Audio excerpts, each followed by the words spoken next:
नहीं रुक सकता। आज इस देश में औरंगजेब का महिमा मंडन करने का प्रयत्न हो रहा है। प्रयत्न तो स्वतंत्रता के बाद से ही हुआ।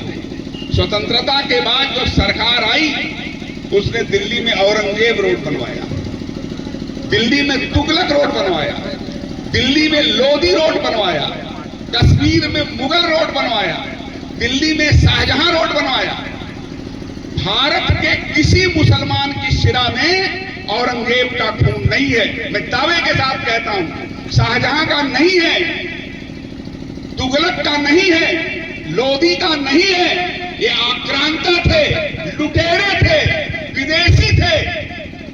और स्वतंत्रता के बाद इनके नाम के मार्ग बनवाए गए इस देश में। और आज औरंगजेब का महिमा मंडन इस देश में करने का प्रयत्न हो रहा है।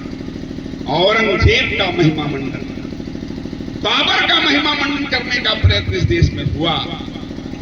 यह देश जब स्वतंत्र हुआ तो इस देश के प्रथम गृह मंत्री सरदार वल्लभ भाई पटेल ने एक काम किया था। वही काम हमारे लिए मार्गदर्शक है, उसको हमें याद करना पड़ेगा। ये पटेल जी कहने वाले जितने लोग हैं उनको भी मैं बात बताता हूं।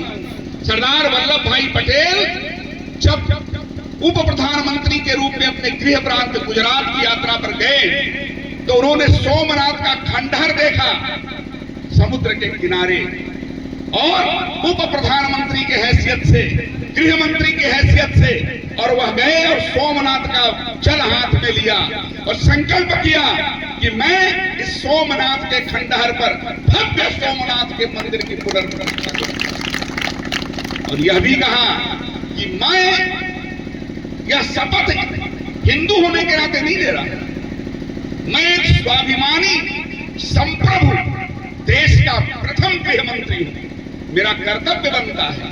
हमारे पराधीनता काल में विदेशी आक्रांताओं ने हमारे मान बिंदुओं को उद्ध्वस्त किया है, हमें अपमानित किया है। अब हम स्वतंत्र हो गए, हमें अपने मान बिंदुओं की पुनर्प्रतिष्ठा करनी चाहिए। मैं सोमनाथ के भव्य मंदिर का निर्माण करके राष्ट्रीय स्वाभिमान के पुनर्प्रतिष्ठा का संकल्प लेता हूं। बंधुओं,